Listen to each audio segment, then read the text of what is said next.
June 1-ന് Russia അക്ഷരാർത്ഥത്തിൽ ഞെട്ടി. ഒരേ ദിവസം 5 വ്യോമതാവളങ്ങളിൽ ആക്രമണം. അതും യുക്രൈൻ അതിർത്തിയിൽ നിന്ന് 4300 കിലോമീറ്റർ അകലെയുള്ള മേഖലകളിൽ വരെ. നഷ്ടമായത് 41 ബോംബർ വിമാനങ്ങൾ. റഷ്യൻ സുരക്ഷാ സംവിധാനങ്ങളുടെ എല്ലാം കണ്ണുവെട്ടിച്ച് ലോറിക്കുള്ളിൽ 100 കണക്കിന് ഡ്രോണുകൾ ഒളിച്ചു കടത്തിയായിരുന്നു യുക്രൈന്റെ ഓപ്പറേഷൻ സ്പൈഡേഴ്സ് വെബ്. കഴിഞ്ഞ 3 വർഷത്തിനിടെ റഷ്യയ്ക്ക് ഏറ്റവും വലിയ പ്രഹരമായിട്ടാണ് ഈ ആക്രമണം വിലയിരുത്തപ്പെടുന്നത്. ഓപ്പറേഷൻ സ്പൈഡേഴ്സ് വെബിന്റെ കൂടുതൽ വിശദാംശങ്ങളും അത് റഷ്യയ്ക്കുണ്ടാക്കിയ സാമ്പത്തികവും നയതന്ത്രപരവുമായ നഷ്ടങ്ങളും പരിശോധിക്കാം. സ്വാഗതം ഇൻഡെപ്തിലേക്ക്.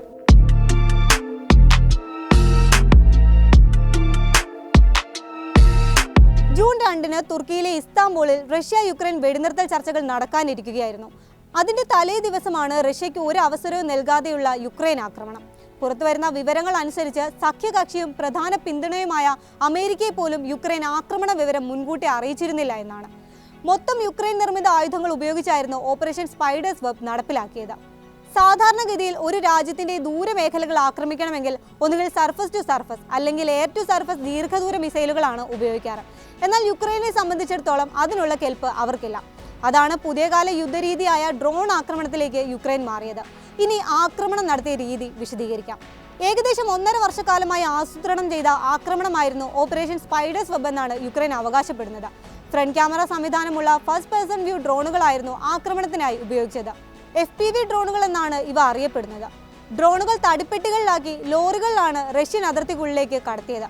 ശേഷം ആക്രമിക്കേണ്ട താവളങ്ങളുടെ സമീപം എത്തിയ ശേഷം റിമോട്ട് കൺട്രോൾ ഉപയോഗിച്ച് പെട്ടികൾ തുറക്കുകയും സ്ഫോടക വസ്തു ഘടിപ്പിച്ച ഡ്രോണുകൾ പ്രവർത്തിപ്പിക്കുകയും ചെയ്തു. 117 ഡ്രോണുകളായിരുന്നു ഇതിനായി ഉപയോഗിച്ചത്. റഷ്യയുടെ 41 ബോംബർ വിമാനങ്ങളാണ് ആക്രമണത്തിൽ തകർന്നത്. അതിൽ 13 എണ്ണമെങ്കിലും പൂർണ്ണമായി കത്തി നശിച്ചുവെന്നാണ് റിപ്പോർട്ടുകൾ. Tu-95, Tu-22M3, A-50 എന്നീ ബോംബർ വിമാനങ്ങളായിരുന്നു കൂട്ടത്തിലുണ്ടായിരുന്നത്. പഴയ തലമുറ വിമാനങ്ങളാണ് ഇവ എന്നതുകൊണ്ട് തന്നെ അതിനെ റിപ്പയർ ചെയ്തെടുക്കുക എന്നത് അസാധ്യമാണെന്നാണ് വിവരം. ഇവാനോവോ, ഇർകുട്സ്ക് അടക്കമുള്ള പ്രദേശങ്ങളിലെ വ്യോമതാവളങ്ങളായിരുന്നു ആക്രമിച്ചത്. അതിൽ ഇർകുട്സ്ക് എന്ന് പറയുന്നത് സൈബീരിയൻ മേഖലയാണ്. അതായത് യുക്രൈൻ അതിർത്തിയിൽ നിന്ന് 4300 കിലോമീറ്റർ അകലെ. റഷ്യൻ അതിർത്തിയുടെ ഏത് മേഖലയിലും ആക്രമണം നടത്താനുള്ള യുക്രൈന്റെ കഴിവ് കൂടിയാണ് ഇതിലൂടെ തെളിയിക്കപ്പെട്ടിരിക്കുന്നത്. അക്രമങ്ങൾ നടന്നതായി റഷ്യയും സ്ഥിരീകരിക്കുന്നുണ്ട്. കറുത്ത ദിനമെന്നും റഷ്യയുടെ പേൾ ഹാർബർ എന്നുമൊക്കെയാണ് റഷ്യൻ സൈനിക ബ്ലോഗർമാർ ജൂൺ 1 ആക്രമണത്തെ വിശേഷിപ്പിക്കുന്നത്. പേൾ ഹാർബർ ആക്രമിച്ച ജപ്പാന് അമേരിക്ക നൽകിയ പോലുള്ള തിരിച്ചടി യുക്രൈനും നൽകണമെന്നും റഷ്യൻ ദേശീയവാദികൾ ആവശ്യപ്പെടുന്നുണ്ട്. എന്തൊക്കെ തിരിച്ചടികളാണ് ഈ ആക്രമണത്തിലൂടെ റഷ്യയ്ക്ക് ഉണ്ടായതെന്ന് കൂടി സൂചിപ്പിക്കാം. ഒറ്റനോട്ടത്തിൽ റഷ്യയ്ക്കുണ്ടായ വലിയ നയതന്ത്ര സുരക്ഷാ വീഴ്ചയാണ് ജൂൺ 1-ലെ ആക്രമണം. അതിൽ പ്രധാനം റഷ്യൻ രഹസ്യാന്വേഷണ വിഭാഗത്തിനുണ്ടായ പരാജയമാണ്. 1.5 വർഷമായി പദ്ധതിയിട്ടിരുന്ന ആക്രമണമാണെന്നാണ് യുക്രൈൻ പറയുന്നത്.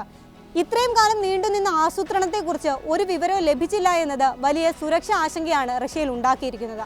ഒപ്പം ആക്രമണത്തിന് നേതൃത്വം നൽകിയവരെ സമയബന്ധിതമായി തന്നെ റഷ്യയിൽ നിന്ന് മാറ്റിയെന്നും യുക്രൈൻ പ്രസിഡന്റ് വ്ളോഡിമിർ സെലൻസ്കി പറഞ്ഞിരുന്നു. അതും സുരക്ഷാ ഏജൻസിയുടെ വീഴ്ചയായാണ് കണക്കാക്കപ്പെടുന്നത്. യുക്രൈനുമായുള്ള സംഘർഷത്തിൽ റഷ്യ വേണ്ടവിധം പ്രവർത്തിക്കുന്നില്ല എന്ന വിമർശനം പ്രസിഡന്റ് വ്ളാഡിമിർ പുടിന് നേരെയുണ്ട്.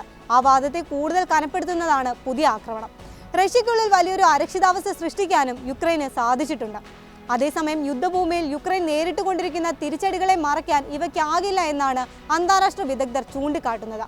യുക്രൈനിലെ സുമി മേഖലയിൽ റഷ്യ നടത്തുന്ന ആക്രമണത്തിലൂടെ മെയ് മാസത്തിൽ മാത്രം 507 സ്ക്വയർ കിലോമീറ്റർ ഭൂമിയാണ് പിടിച്ചെടുത്തത്. എന്നിരുന്നാലും യുക്രൈനെ തിരിച്ചടിക്കാനുള്ള ശേഷി നഷ്ടപ്പെട്ടിട്ടില്ല. നൂതനമായ മാർഗങ്ങളിലൂടെ ഡ്രോണുകൾ ഉപയോഗിച്ച് റഷ്യയുടെ ഏത് മേഖലയിലേക്കും കടന്നുകയറാൻ സാധിക്കുമെന്ന പ്രഖ്യാപനം കൂടിയാണ് ഓപ്പറേഷൻ സ്പൈഡേഴ്സ് വെബ് എന്നത് തർക്കമില്ലാത്ത കാര്യമാണ്.